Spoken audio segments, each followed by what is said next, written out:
So I was a youth worker for, like as I mentioned, for 10 years and did a lot of youth work in small communities across BC. So Squamish, Vernon, Whitehorse, so on. And when I was in Squamish, I really noticed sort of the impact of community economies on young people. And so I thought, I'm going to get a little more interested around how economies operate and what that could look like. And so I went and did a degree, a international business management degree.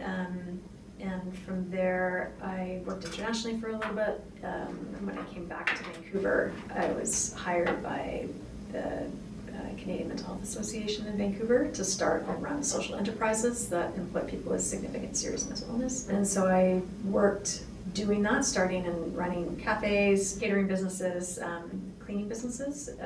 And from there, I became really interested in social enterprise, especially social enterprises that have deep purpose, and those were employment-based social enterprises. So I ran and operated those for a bit. Then I worked for another organization that was as their director of social enterprise, but using a different social enterprise model. So again, a nonprofit that had a mandate not to accept government grants. And so from there, we looked at how to create a diverse revenue model using partnerships, sponsorships, fee-for-service, a whole bunch of different ways of running that nonprofit. And so I learned a lot from being the director of social enterprise there. And then when I moved to Victoria, I looked around for sort of the social enterprise sector, and at that time, sort of like 2010-ish, Vancouver had quite a robust social enterprise sector. When I moved to Victoria, there wasn't very much going on. So partnered up with other people in the community that were interested in social enterprise, and we launched an initiative called Social Enterprise Catalyst, which ran for 3 years, and that's where I really worked with Kristi Rivait, met Herrin, learned about how they were operating their organizations, their nonprofits, and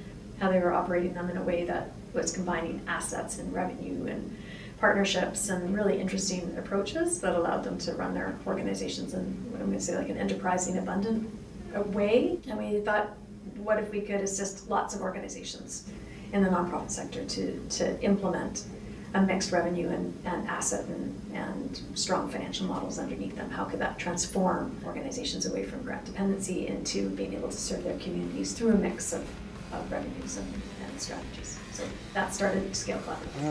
I'm gonna pretend that I'll hold it. I'm gonna walk this way. Hold it. Oh no, I can't put it on a stump. I'll put it behind here.